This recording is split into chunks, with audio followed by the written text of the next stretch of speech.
Good morning সবাইকে। লাইভে থাকলে আমি তোমাদের সেকেন্ড সেমিস্টার যারা আছো, বাংলা দ্বিতীয় বর্ষের কমলপুর সরকারি মহাবিদ্যালয়ের বাংলা বিভাগের দ্বিতীয় বর্ষের যারা সাম্মানিক ছাত্রছাত্রী আছো, তারা তাদের যারা লাইভে আছো তারা আমাকে আগে কমেন্টে জানাও, আমি ক্লাসটা শুরু করব।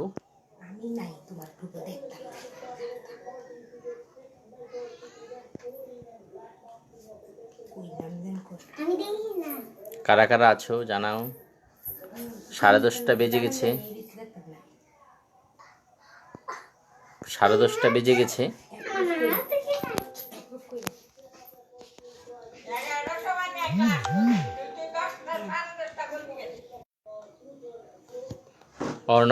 অর্ণবকে দেখা যাচ্ছে। আর কারা কারা আছো তোমরা ওয়েব করতে পারো বা কমেন্ট করতে পারো। সবাই আসো। অর্ণব, মামন, অর্ণব, আর কারা কারা আছো এসে যাও, প্লিজ এসে যাও। আমি ক্লাসটা শুরু করব এক্ষুনি।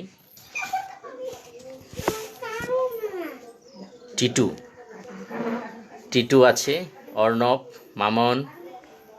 আমি কিন্তু এটা রেকর্ড করে রাখছি। কারা কারা এটা সিন করছো, লাইভে থাকছো, কারা কারা ক্লাসে থাকছো, কারা কারা।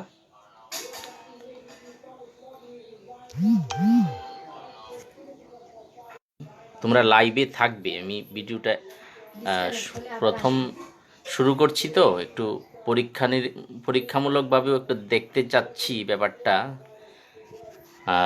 বিথিকা এসে গেছো দেখতে পাচ্ছি, অর্ণব, বিথিকা। আর কারা কারা আছো আচ্ছা, তোমাদেরকে একটা বলে দিই, মাঝখানে যদি কল বা অন্য কোনো কিছু আসে, তাহলে ডিসকানেক্ট যদি হয় তো তাহলেও তোমরা যাবে না, লাইভে থাকবে। আমি কন্টিনিউ করব ক্লাসটা। এসিওম যেটা বলছিলাম, আমরা জানি যে সারা বিশ্ব এখন কোভিড-19 এ আক্রান্ত। আমাদের ভারতবর্ষ তা থেকে মুক্ত নয়। তো স্বাভাবিকভাবেই আমরা আজকে প্রায় 15 দিন যে আমরা সবাই লকডাউনে আছি, তো সেই সময়টাকে যাতে আমরা কাজে লাগাতে পারি, এই জন্যেই এই ধরনের অনলাইন ক্লাসের আয়োজন করা হচ্ছে। তো তোমরা এই ধরনের ক্লাসে অবশ্যই অ্যাটেন্ড করবে, এবং যদি তোমাদের কোনো প্রশ্ন থাকে তোমরা কমেন্টে, গ্রুপের মাধ্যমে, হোয়াটসঅ্যাপ গ্রুপেও প্রশ্ন করে আমাকে জানাতে পারো। আমি চেষ্টা করব যথাসাধ্য তোমাদের প্রশ্নের উত্তর দিয়ে দিতে। আর কেউ যদি থাকো, তা আমি কি ক্লাসটা শুরু করব? তোমাদের মধ্যে কেউ একজন যদি রেসপন্স করো, তাহলে আমি ক্লাসটা শুরু করব। কি তোমাদের পরিচিত যদি থাকে সবাইকে বলে দাও, যাতে সবাই যাতে লাইভে চলে আসে। আমি চাই আমাদের ক্লাসের যারা আছে সেকেন্ড সেমিস্টার বাংলা অনার্স, তাদের প্রায় আমাদের সেকেন্ড সেমিস্টারের বাংলা অনার্সের সবাই যেন এই ক্লাসটা উপভোগ করতে পারে এবং দেখে উপকৃত হতে পারে। এই জন্যে হ্যাঁ, এখনো পর্যন্ত দেখা যাচ্ছে 10 জন ক্লাসে উপস্থিত হয়ে গেছে। আমি আস্তে আস্তে শুরু করি এখন। এরপরে আমাকে আবার বেলা 12:30টায় ফোর্থ সেমিস্টারের অনার্সে ক্লাসে যেতে হবে। এরপরে আবার পাসের ক্লাসগুলিও আছে, সেগুলিও আমরা কন্টিনিউ করার চেষ্টা করছি। এর মধ্যে 2 জন লেফট হয়ে গেছে দেখলাম। তোমরা লেফট হবে না প্লিজ। তোমার ক্লাস এটা একটা থাকো, তোমরা লাইভে থাকো।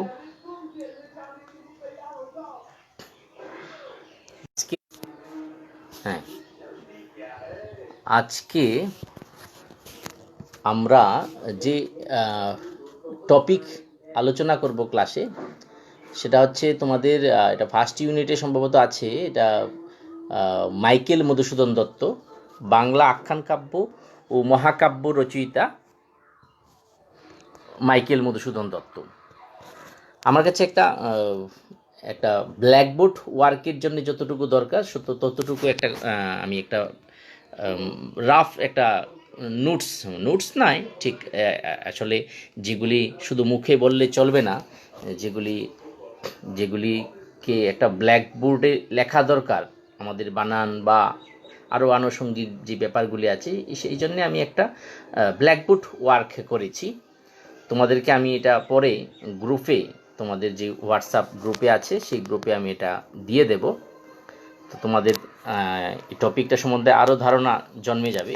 আপাতত একটু দেখিয়ে নিই যে কি আছে এখানে, তোমরা একটু দেখতে পারো কি আছে। ও, তোমরা সেলফি হলে বোধহয় এটা দেখাও যাবে না। যাই হোক, আমি আলোচনা করছি, তো তোমাদেরকে পরে আমি সেটা তোমাদেরকে গ্রুপে এটা শেয়ার করে দেব। আমরা আলোচনা করছি বাংলা আখ্যান কাব্য ও মহাকাব্য রচয়িতা মাইকেল মধুসূদন দত্ত। তো আখ্যান কাব্য ও মহাকাব্যের কথা আসলেই যেটা প্রথমেই মনে প্রশ্ন জাগে সেটা হচ্ছে আখ্যান কাব্য কী। তোমরা অনেকে জানো আখ্যান কাব্য মানে কি।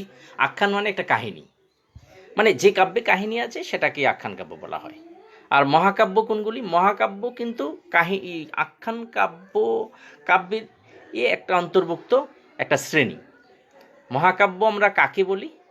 মহাকাব্য বলি সেই ধরনের আখ্যান কাব্যকে যে ধরনের আখ্যান কাব্যে বীর রসাত্মক কথা থাকে, তাকে আমরা মহাকাব্য বলি।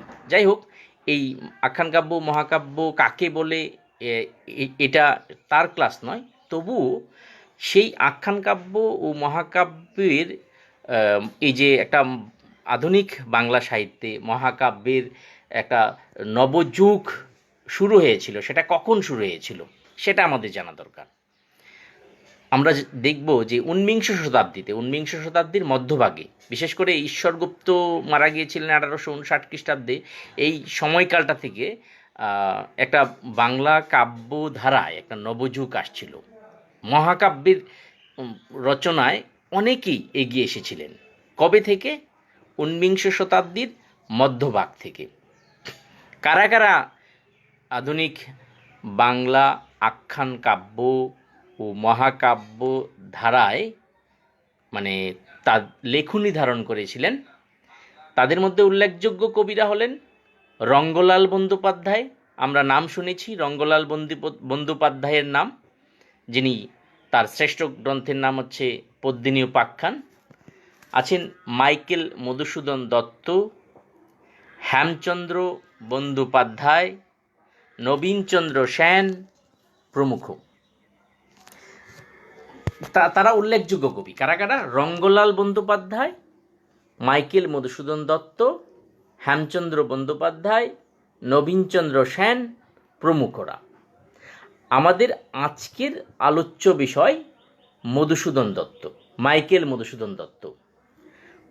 মাইকেল মধুসূদন দত্তের জন্মসালটা আমরা জানি 1824 থেকে 1873, তার যে জীবৎকাল 1824 থেকে 1873।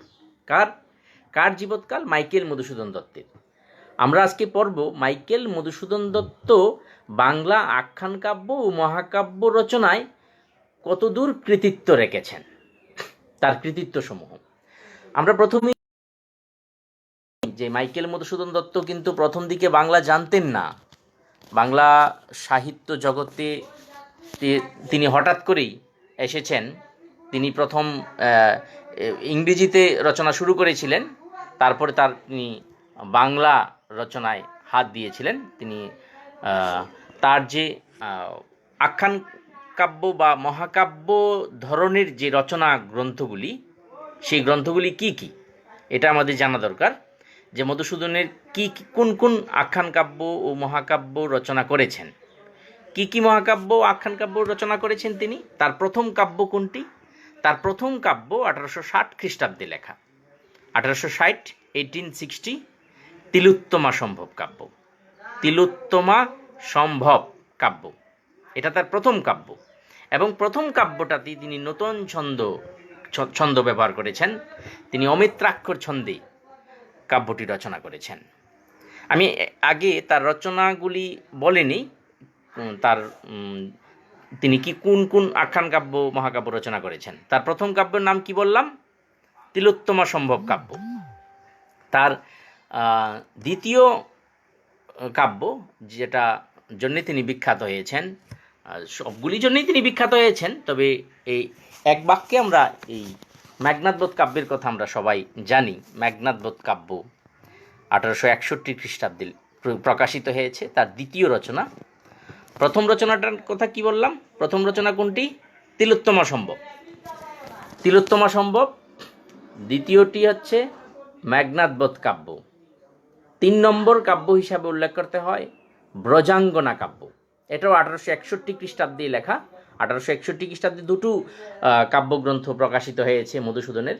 একটা হচ্ছে মেঘনাদবধ কাব্য, আরেকটা হচ্ছে ব্রজাঙ্গনা কাব্য। 4 নম্বর কাব্য হচ্ছে বীরাঙ্গনা কাব্য, 1862 খ্রিস্টাব্দে লেখা বীরাঙ্গনা। এরপর 5 নম্বর আমরা উল্লেখ করব যেটা চতুর্দশপদী কবিতাবলী। সেটা কবি রচিত হয়েছে 1866 খ্রিস্টাব্দে। তাহলে আমরা তার কয়টা গ্রন্থের নাম পেলাম? 5টা গ্রন্থ: তিলোত্তমা সম্ভব, মেঘনাদবধ কাব্য, ব্রজাঙ্গনা কাব্য, বীরাঙ্গনা কাব্য এবং চতুর্দশপদী কবিতাবলী।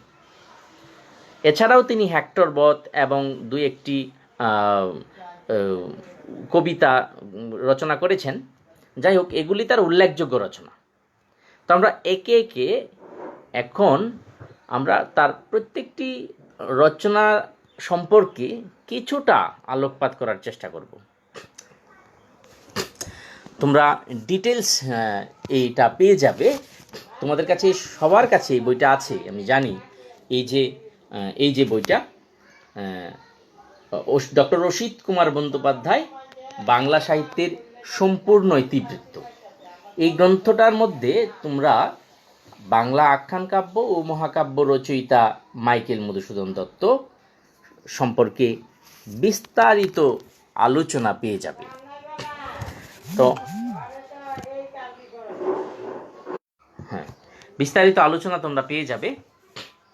আমি সেখান থেকে সংক্ষিপ্ত করে তোমাদের এই মধুসূদনের গ্রন্থগুলি সম্পর্কে একটা সংক্ষিপ্ত রূপরেখা এই ক্লাসে তুলে ধরার চেষ্টা করছি।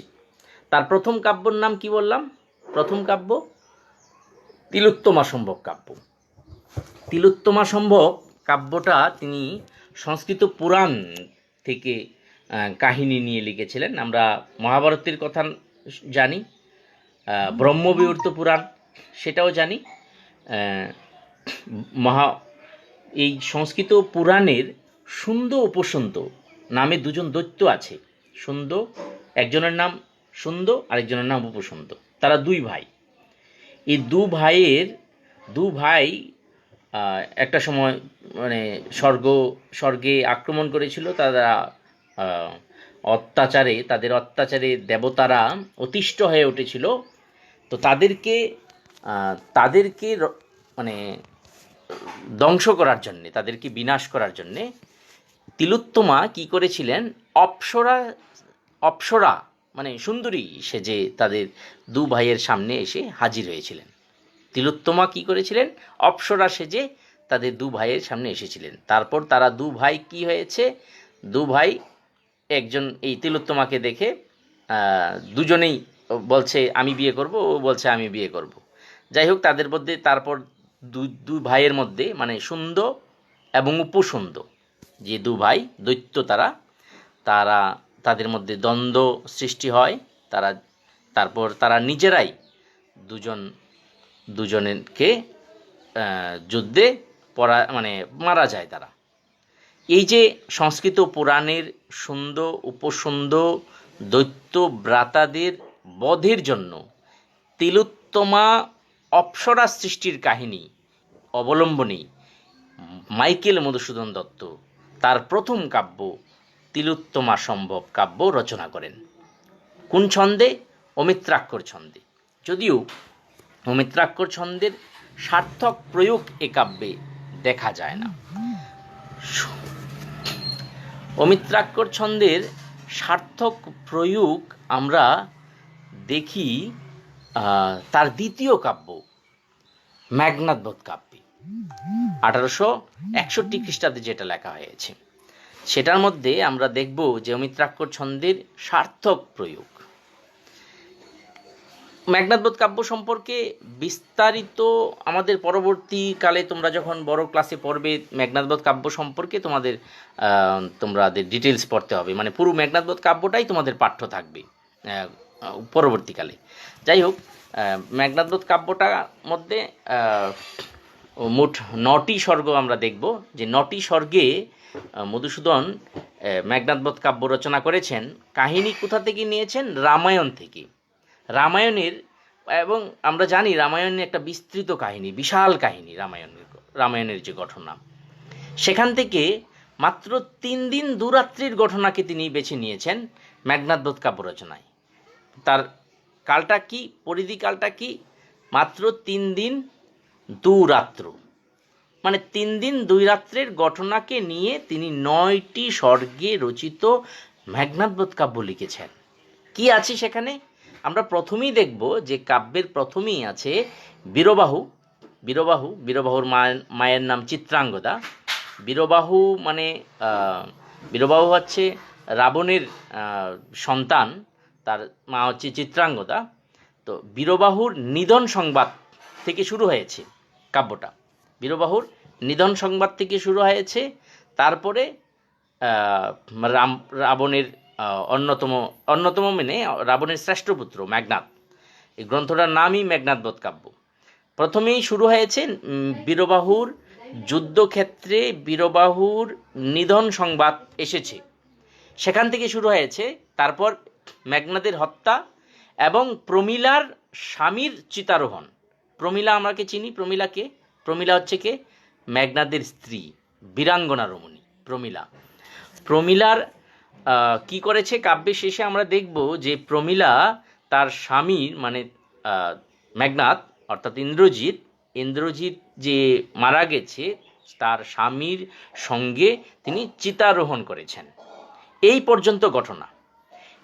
পর্যন্ত মোট ঘটনার কালটা আমরা যদি রামায়ণে দেখি, যে এখানে ঘটনা কালটা হচ্ছে 3 দিন 2 রাত্রি। এই 3 দিন 2 রাত্রির ঘটনাকে কেন্দ্র করে মধুসূদন মেঘনাদ বধ কাব্য রচনা করেছেন। এবং এই গ্রন্থটার বিশেষত্ব কি? গ্রন্থটার বিশেষত্ব হচ্ছে তিনি রামায়ণ থেকে কাহিনী নিয়েছেন, কিন্তু এখানে তিনি রাবণ এবং রাবণ পুত্র মেঘনাদ, তারপর প্রমীলা মানে মেঘনাদের স্ত্রী প্রমীলা, তাদেরকে অভিনব রূপে উপস্থাপন করেছেন। মানে আমরা রামায়ণে রাবণকে যেমনটা চিনি, যে রাবণ সীতা হরণকারী একজন রাক্ষস রাজা, এইভাবে কিন্তু ঠিক মানে এখানেও সীতা হরণ করা হয়েছে, কিন্তু রাবণের রাবণের যে একটা দুঃখ আছে, একটা যন্ত্রণা আছে, যে একে একে তিনি কি করছেন, তিনি একে একে তার সেনাদেরকে, তার পুত্রদেরকে, তার ভ্রাতাদেরকে রামচন্দ্রের সঙ্গে যুদ্ধে মরতে দেখেছেন। এই যে রাবণের দুঃখ যন্ত্রণা কথা এই গ্রন্থে বেশি করে বর্ণিত হয়েছে। মানে মুদ্রা কথা কি আছে এখানে, মানে কবি এখানে যতু ধর্মস্ততু জয় এই নীতিকে প্রাধান্য না দিয়ে মধুসূদন রাবণের যে দুঃখ ও যন্ত্রণা তার প্রতি সহানুভূতি দেখিয়েছেন এই কাব্য। এবং আমরা দেখব যে রাবণকেই এই কাব্যের নায়ক রূপে তিনি মর্যাদা দিয়েছেন। গ্রন্থটি রচনার গুণে, গ্রন্থটি আধুনিক বাংলা সাহিত্যের একমাত্র সাহিত্যিক মহাকাব্য হয়ে উঠেছে। আধুনিক মানে বাংলা সাহিত্যে সাহিত্যিক মহাকাব্য বললে একটা গ্রন্থই আমরা উদাহরণ হিসাবে সামনে আনতে পারি, সেটা হচ্ছে মেঘনাদ বধ কাব্য। দ্বিতীয় এই ধরনের কোনো গ্রন্থ বাংলা সাহিত্যে কেউ রচনা করেননি, না মধুসূদনের আগে বা মধুসূদনের পরবর্তীকালে। মেঘনাদ বধ কাব্য এটা তার রচনা গুণে মধুসূদন কি করেছেন, আধুনিক বাংলা সাহিত্যের একমাত্র সাহিত্যিক মহাকাব্য রূপে এটাকে গড়ে তুলেছেন। আমরা দুটো গ্রন্থ আলোচনা করে নিয়েছি, একটা হচ্ছে তিলোত্তমা সম্ভব আর মেঘনাদ বধ কাব্য। মেঘনাদ বধ কাব্য সম্পর্কে বলার শেষ নেই, তবু যতটুকু না বললে না হয় ততটুকুই বললাম। তোমরা বিস্তারিত আলোচনা পরবর্তীকালে আরও দেখতে পাবে, বই থেকে জানতে পারবে। তার তৃতীয় যে গ্রন্থ সেটা হচ্ছে কি বলো তো দেখি, কেউ একজন বলতে পারো কি? তার তৃতীয় গ্রন্থটি মানে 3 নম্বর গ্রন্থটির নাম কি? প্রথম গ্রন্থটার নাম কি বলেছিলাম? তিলোত্তমা সম্ভব কাব্য, যেটা পুরাণের সুন্দর উপসুন্দর দৈত্য ব্রাতাদের নিয়ে রচিত কাব্য। তার দ্বিতীয় আখ্যান মানে মহাকাব্য কোনটি? মেঘনাদ বধ কাব্য, 1861 খ্রিস্টাব্দে লেখা, রামায়ণের কাহিনী অবলম্বনে লেখা। তার তৃতীয় যে গ্রন্থ সেটা হচ্ছে ব্রজাঙ্গনা কাব্য। আমরা ব্রজাঙ্গনার মধ্যে একেবারে বলতে পারি যে মেঘনাদ বধ কাব্যের মধ্যে যেমন তিনি বীররসের গান গিয়েছেন, মানে যতুধর্মস্ততুর কথা বলেছেন, এক প্রকার মেঘনাদ বধ কাব্যে যখন রামচন্দ্রকে ভিখারি রূপে দেখানো হয়েছে এবং রাবণকে সেখানে নায়কের মর্যাদা দেওয়া হয়েছে, এর জন্যে কিন্তু সমকালে তাকে অনেক তিরস্কৃত হতে হয়েছিল। অনেক রক্ষণশালী যারা পণ্ডিত ব্যক্তি আছেন তারা কিন্তু মধুসূদনের বিরোধ করেছেন। তো এর ঠিক পরের বৎসর তিনি লিখেছিলেন ব্রজাঙ্গনা কাব্য। না, পরের বৎসর নেই, এই বৎসরই 1861তেই ব্রজাঙ্গনা কাব্য প্রকাশিত হয়েছিল। ব্রজাঙ্গনাতে দেখব আমরা ঠিক উল্টো রূপটা। সেখানে তিনি কি তুলে ধরেছেন বিরহ সুখাতুর রাধার মর্মকথা। বিরহ সুখাতুর রাধার মর্মকথাকে তিনি ব্যক্ত করেছেন কোন কাব্যে? ব্রজাঙ্গনা কাব্যে। এখানে আমরা দেখি যে বৈষ্ণব পদাবলীর মতোই মধুসূদন এই কাব্যে কৃষ্ণ বিরহে উন্মত্তা মানে কৃষ্ণ বিরহে পাগল শ্রী রাধার বিলাপোক্তিকে এখানে তুলে ধরা হয়েছে। কোন গ্রন্থে? ব্রজাঙ্গনা কাব্যে। মানে কৃষ্ণ বিরহে কাতর শ্রী রাধার বিলাপ উক্তি কোন কাব্যে তুলে ধরা হয়েছে? মধুসূদনের ব্রজাঙ্গনা কাব্যে তুলে ধরা হয়েছে। কিন্তু আমরা কাব্যটা যদি পাঠ করি দেখব যে কাব্যের মধ্যে মধুসূদন কোনো প্রকার ধর্মীয় গোঁড়ামি কিন্তু তিনি দেখাননি। তিনি কোথাও ধর্মীয় গোঁড়ামি দেখাননি। কি দেখিয়েছেন তিনি? শ্রী রাধার বিরহ বেদনার প্রতি, এই যে কৃষ্ণ বিরহে কাতর শ্রী রাধার বিরহ বেদনার প্রতি তিনি আকৃষ্ট হয়েছেন। তিনি অর্থাৎ মানে মানবিক বোধের প্রতি তিনি আকৃষ্ট হয়েছেন, কোনো ধর্মীয় গোঁড়ামি নয়। ধর্মীয় গোঁড়ামি আমরা মধুসূদনের মধ্যে দেখি না। তিনি মানে সার্বিকভাবেই তিনি বলা যায় যে তিনি একজন আধুনিক মানুষ। আমরা বাংলার নাট্য জগতেও তাকে দেখি আধুনিক রূপে, বাংলা আখ্যান কাব্য মহাকাব্য ধারার মধ্যেও আমরা তাকে আধুনিক মানুষ রূপেই খুঁজে পাই। কোনো প্রকার ধর্মীয় গোঁড়ামিতে তিনি রাধার প্রতি সহানুভূতি দেখেননি, বরং কৃষ্ণ বিরহে কাতর শ্রী রাধার প্রতি মানবিক বোধ প্রকাশিত হয়েছে এই ব্রজাঙ্গনা কাব্যে। মানে মুদ্রা কথায় ব্রজাঙ্গনা কাব্যে তার কৃতিত্বটা কোন জায়গায়? এক বাক্যে যদি আমরা বলি, ব্রজাঙ্গনা কাব্যে মধুসূদনের কৃতিত্ব সেই জায়গাতেই তিনি রাধাকে মানবী করে তুলেছেন। তিনি রাধাকে এই যে বৈষ্ণব পদকাররা যেমন রাধা কৃষ্ণ লীলা মানে সেখানে রাধাকে অতিমানব করেই চিত্রিত করা হয়েছে।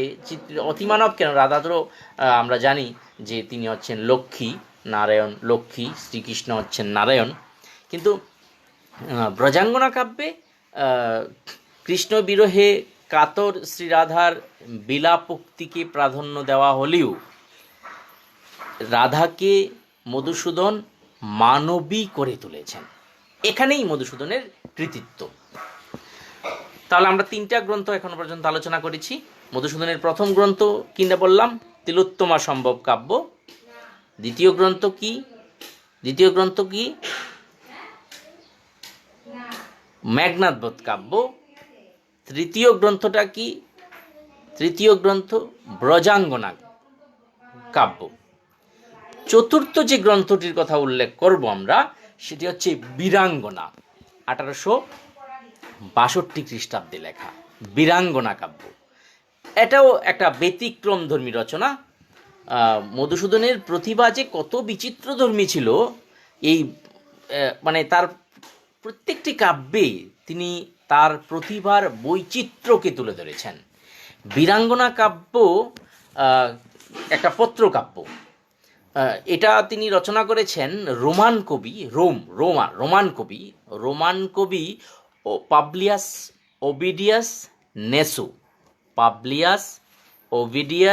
ওভিডিয়াস নেসু, সংক্ষেপে যার নাম আমরা বলতে পারি ওভিড। ওভিডের একটা কাব্য আছে হেরোইডাস, HEROIDES, হেরোইডাস। ওভিডের মানে রোমান কবি ওভিডের হেরোইডাস পত্রকাব্যের আদর্শে মধুসূদন 1862 খ্রিস্টাব্দে তার বীরাঙ্গনা কাব্য রচনা করেন। কোন গ্রন্থ অবলম্বনে রচিত? রোমান কবি ওভিডের হেরোইডাস পত্রকাব্যের আদর্শে রচিত। এটা কিন্তু সবসময় মনে রাখতে হবে। এখানে তিনি কি করেছেন? এই কাব্যে মানে বীরাঙ্গনা কাব্যে মধুসূদন ভারতীয় পৌরাণিক বীরাঙ্গনাদেরকে অভিনব চরিত্র রূপে উদ্ঘাটন করেছেন। পৌরাণিক বীরাঙ্গনাদেরকে এক অভিনব চরিত্র রূপে উদ্ঘাটিত করেছেন। তার পরিকল্পনা ছিল, মধুসূদনের পরিকল্পনা ছিল যে তিনি 21খানি পত্র লিখবেন, কিন্তু সময়ের অভাবে মাত্র তিনি 11খানি পত্র লিখতে পেরেছেন। কটি পত্র লিখেছেন? মোট 11টি, কিন্তু কটি লিখবেন পরিকল্পনা করেছিলেন? 21টি। 21টির মধ্যে 11টি গ্রন্থ লিখেই তিনি বীরাঙ্গনা কাব্য প্রকাশ করেছিলেন। 11খানি পত্রের মধ্যে উল্লেখযোগ্য পত্র কোনগুলি? উল্লেখযোগ্য পত্রের মধ্যে আমরা বলতে পারি সোমের প্রতি তারা, দশরথের প্রতি কেকি, আমরা দশরথকে চিনি, দশরথের প্রতি কেকি, লক্ষণের প্রতি শূর্পণখা, নীলধ্বজের প্রতি জনা প্রভৃতি। আরও আছে পুরুরবার প্রতি উর্বশী, এরকম আরও আছে। যাই হোক, আমি উল্লেখযোগ্যগুলি উল্লেখ করলাম, মানে বীরাঙ্গনা কাব্যের উল্লেখযোগ্য পত্রগুলি। আরেকবার বলি কি কি বলেছি, তোমরা একটু আমার সঙ্গে বলার চেষ্টা করো, মনে করার চেষ্টা করো। কি কি বললাম? সোমের প্রতি তারা, দশরথের প্রতি কেকি, লক্ষণের প্রতি শূর্পণখা, নীলধ্বজের প্রতি জনা, পুরুরবার প্রতি উর্বশী প্রভৃতি। এই বীরাঙ্গনা কাব্যটা তোমরা যখন 4th সেমিস্টারে উঠবে দেখবে তোমাদের এটা পাঠ্য আছে, তোমাদের ওই পত্রগুলিই পড়তে হবে। এখানে আমরা জাস্ট একটা সংক্ষিপ্ত একটা ধারণা নিচ্ছি, সব মানে মধুসূদনের আখ্যান কাব্য মহাকাব্য রচনায় মধুসূদনের কৃতিত্ব সম্পর্কে একটা সংক্ষিপ্ত ধারণা এখানে আমরা নিচ্ছি। সুতরাং এখানে চাইলেও এখানে বিস্তৃত আলোচনার মানে জায়গা নেই এখানে। তো এই গ্রন্থের মধ্যে মধুসূদনের কৃতিত্বটা কোন জায়গায় যদি এক বাক্যে আমরা বলি উল্লেখ করার মতন, যে সেটা হচ্ছে মানে যে তিনি এখানে কি করেছেন, ঊনবিংশ শতাব্দীর নবজাগরণের, আমরা জানি ঊনবিংশ শতাব্দীতে একটা নবজাগরণ এসেছিল। এই নবজাগরণের মধ্যে মানে বলতে পারি যে ঊনবিংশ শতাব্দীর নবজাগরণের একটা অন্যতম দিক কি, নারী জাগরণ, নারীদের বিকাশ। এই নারী জাগরণের উদাহরণ হিসাবে মধুসূদন দত্তের বীরাঙ্গনা কাব্যের পত্রগুলি বাংলা সাহিত্য, ঊনবিংশ শতাব্দীর বাংলা সাহিত্য ধারায় একটা উল্লেখযোগ্য সৃষ্টি বলা যায়। ঊনবিংশ শতাব্দীর নারী জাগরণের অন্যতম উদাহরণ হিসাবে। বোঝা যাচ্ছে? শুনতে পাচ্ছ তো তোমরা? তোমরা শুনতে পেলে মাঝখানে আমাকে একটু রিপ্লাই দেবে, কমেন্ট করে জানাবে। কোনো প্রশ্ন থাকলে শেষে অবশ্যই তোমরা জানাতে পারো, বলতে পারো। তো আমরা যেটা এতক্ষণ বলছিলাম যে মধুসূদনের বীরাঙ্গনা কাব্য, তো কটক গ্রন্থ আলোচনা করেছিলাম। প্রথম কাব্য তার কোনটি? তিলোত্তমা সম্ভব কাব্য। কবে প্রকাশিত হয়েছিল তিলোত্তমা সম্ভব? 1860 খ্রিস্টাব্দে। তারপর কি রচনা করেছেন? মেঘনাদবধ কাব্য। তার তৃতীয় রচনা কোনটি? ব্রজাঙ্গনা কাব্য। এরপর বীরাঙ্গনা কাব্য। প্রত্যেকটির কিন্তু ধরন আলাদা, মানে প্রকৃতি আলাদা।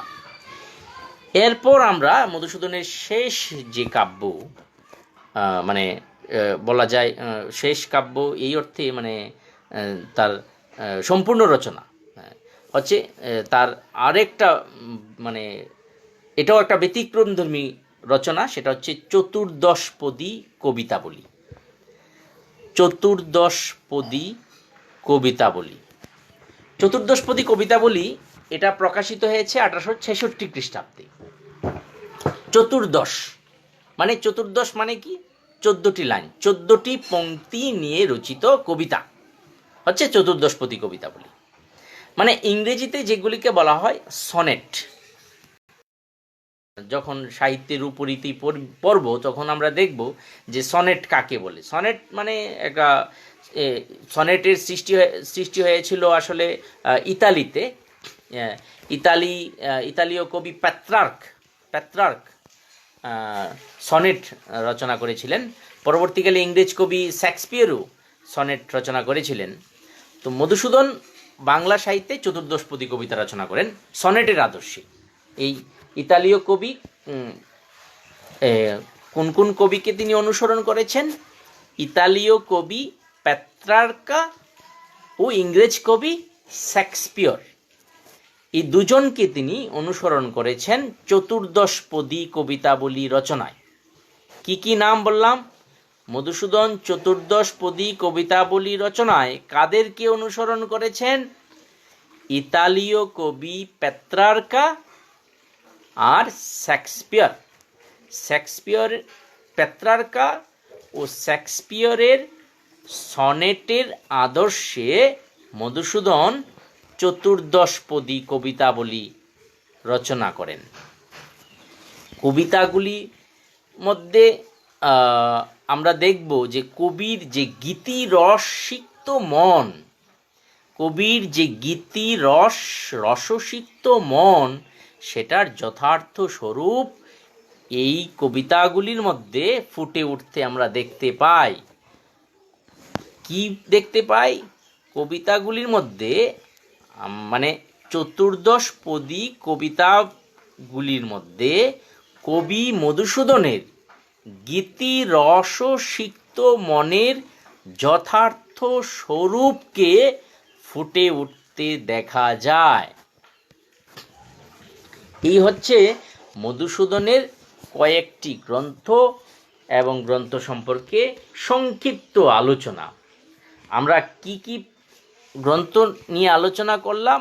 আমরা দেখেছি মধুসূদনের প্রথম রচনা তিলোত্তমা সম্ভব কাব্য, এরপর লিখেছেন তিনি মেঘনাদবধ কাব্য। আমরা দেখেছি মানে তিলোত্তমা সম্ভব কাব্যটা কাদেরকে নিয়ে লেখা? পুরাণের এই যে সুন্দর উপসুন্দর দৈত্য ব্রাতাদের মানে দৈত্যভ্রাতাদের ধ্বংসের জন্যে, মানে দৈত্যভ্রাতাদেরকে মারার জন্যে, বধের জন্যে তিলোত্তমার অপ্সরা সৃষ্টির কাহিনী নিয়ে রচিত হচ্ছে তিলোত্তমা সম্ভব কাব্য। এটি তার প্রথম কাব্য, আমরা বলেছিলাম আগেও। তার দ্বিতীয় কাব্য মেঘনাদবধ কাব্য কোথা থেকে নেওয়া? রামায়ণের কাহিনী অবলম্বনে রচিত, একদম সম্পূর্ণ ভিন্নধর্মী একটা ভাবনার কাব্যগ্রন্থ হচ্ছে মেঘনাদবধ কাব্য। একমাত্র বা আধুনিক বাংলা সাহিত্যের একমাত্র সাহিত্যিক মহাকাব্য। তার তৃতীয় রচনা ব্রজাঙ্গনা। কি আছে এখানে? বিরহ, মানে কৃষ্ণ বিরহে কাতর শ্রীরাধার বিলাপোক্তিকে নিয়ে রচিত গ্রন্থ হচ্ছে ব্রজাঙ্গনা। কিন্তু এখানে মধুসূদনের কোনো প্রকার ধর্মীয় গোড়ামি ছিল না। তিনি এখানেও আধুনিক মনের পরিচয় দিয়েছেন। গ্রন্থে রাধাকে তিনি মানে বৈষ্ণবীয় পদাবলীর রাধা থেকে দূরে সরিয়ে এনে তিনি রাধাকে মানবী করে তুলেছেন। রাধার মধ্যে মানবিক গুণের বিকাশ ঘটিয়েছেন। চতুর্থ যে গ্রন্থ সেটা হচ্ছে বীরাঙ্গনা। সেটা কি? সেটা হচ্ছে একটা পত্রকাব্য। এটা মানে এটাও আমরা দেখব যে পাশ্চাত্য আদর্শে তিনি রচনা করেছেন। আমরা জানি যে মধুসূদন পাশ্চাত্য ভাষায় তো বিখ্যাত পণ্ডিত ছিলেন। তিনি প্রথমে ইংরেজি ভাষাতেই পড়াশোনা করেছেন, ইংরেজিতে দক্ষ ছিলেন। তো সেখানে রোমান কবি ওভিডের হেরোডাস পত্রকাব্যের আদর্শে তিনি বীরাঙ্গনা কাব্য রচনা করেন। আমরা দেখতে পাই এখানে মোট 11খানি পত্র আছে। উল্লেখযোগ্য পত্রগুলির কথাও আমরা জানি। কি কি আছে? সোমের প্রতি তারা, দশরথের প্রতি কেকই, লক্ষণের প্রতি শূর্পণখা, নীলধ্বজের প্রতি জনা, প্রভৃতি প্রভৃতি। এটার মধ্যে এই গ্রন্থটার বিশেষত্বটা কি? এক বাক্যে যদি বলতে হয়, গ্রন্থটার বিশেষত্ব হচ্ছে তিনি ঊনবিংশ শতাব্দীর নারী জাগরণের একটা অন্যতম উদাহরণ বলা যায় এই গ্রন্থটি। তার শেষ গ্রন্থ কি? চতুর্দশপদী কবিতাবলী। এই গ্রন্থটা মানে এই চতুর্দশপদী কবিতাবলীতে বিভিন্ন কবিতা আছে, যেগুলির পংক্তি সংখ্যা 14টি। এই গ্রন্থটা রচনা করেছেন তিনি ইতালীয় কবি পেত্রার্কা ও শেক্সপিয়রের আদর্শে তিনি চতুর্দশপদী কবিতাগুলি রচনা করেছেন। এছাড়াও তার হেক্টর বধ নামে একটা কাব্য আছে, যেটা অসম্পূর্ণ রচনা, তার অসম্পূর্ণ গ্রন্থ। মানে তিনি এটাকে সম্পূর্ণ করে যেতে পারেননি। আমরা জানি যে তিনি অল্প বয়সেই খুব বেশি দিন তিনি তার যে জীবৎকাল সেটা বেশি দিন নয়, তারপরে তিনি রোগগ্রস্ত হয়ে পড়েন, তিনি এই গ্রন্থটাকে সম্পূর্ণ করতে পারেননি। সব মিলিয়ে আমরা যদি দেখি, একটা মূল্যায়ন যদি বলি, একটা মানে এক বাক্যে বা দুটো কথায় যদি আমরা আখ্যান কাব্য ও মহাকাব্য রচয়িতা মধুসূদনের উপসংহার বা মূল্যায়ন করতে চাই, তাহলে দেখব যে আমরা উল্লেখ করতে হবে যে মধুসূদন বাংলা কাব্যক্ষেত্রে মাত্র 7 বৎসরের জন্যে আবির্ভূত হয়েছিলেন। তার প্রথম রচনা কবে প্রকাশিত হয়েছে? 1859। আর তার শেষ রচনা কোনটি? চতুর্দশপদী কবিতাবলী। সেটার রচনাকাল কত? 1866। মানে 59 থেকে 66, মাত্র 7 বৎসর। 7 বৎসর বাংলা কাব্য প্রাঙ্গণে পদচারণা করে মধুসূদন বিস্ময়কর প্রতিভার পরিচয় দিয়েছেন। বাংলা কাব্য সাহিত্যের দ্রুত বিকাশ ঘটিয়েছেন। এখান থেকেই পরবর্তীকালে মানে বাংলা মানে কাব্য সাহিত্য আরও দূর বিকশিত হয়েছে। আমরা দেখব যে পরবর্তীকালে বাংলা কাব্য সাহিত্য বিশ্ব সাহিত্যের প্রতিস্পর্ধী হয়ে উঠেছে। সেটা কিন্তু একটা বড় অবদান মধুসূদনেরও রয়েছে। এই বলে আমরা একটা উপসংহার অংশের এক কথায় আমরা যদি বলি, এরকমই আমরা বলতে পারি। যাই হোক, তোমাদের যদি কোনো প্রশ্ন থাকে তোমরা অবশ্যই আমাকে কমেন্ট করবে, আমাকে গ্রুপে জানাবে। হোয়াটসঅ্যাপ গ্রুপে কোনো প্রশ্ন থাকলে তোমরা জানাবে।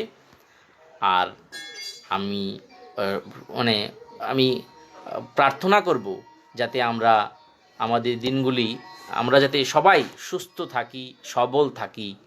এই যে আমাদের যে একটা একটা বলা যায় অভিশপ্ত একটা সময় আমাদের মধ্যে দিয়ে যেন যাচ্ছে, সেইটাকে আমরা অভিশপ্ত বলবো না, সেটাকেও আমরা কাজে লাগাতে পারি এই বিভিন্নভাবে। তো কেউ আমরা নিরাশ হব না, আমরা সবাই আশাবাদী যে পৃথিবী আবার মানে একটা সুন্দর পৃথিবী আমরা আবার পাবো। আমরা সবাই সুস্থ থাকব এই বলে আবার তোমাদেরকে সবাইকে যারা যারা শুনেছো, আশা করি তোমরা উপকৃত হয়েছো। তোমরা আমি আবার পরবর্তীকালেও এই ধরনের ক্লাস আমি নিতে থাকবো, তোমরা তোমাদের গ্রুপে জানিয়ে দেব। তোমরা এই ক্লাসগুলিতে অংশগ্রহণ করবে। আর যেটা বলছিলাম যে হ্যাঁ, এটাই, আর কিছু বলতে চাই না এখন, যে তোমরা ক্লাসগুলি শুনবে, আর পরবর্তীকালে আবার কখন আমি ক্লাস করব সেটা অবশ্যই তোমাদেরকে গ্রুপে জানিয়ে দেব। এই বলে আপাতত টাটা। আজকের ক্লাস এখানেই আমরা শেষ করছি, আজকের মতো করে। তোমাদের প্রশ্ন থাকলেই অবশ্যই জানাবে।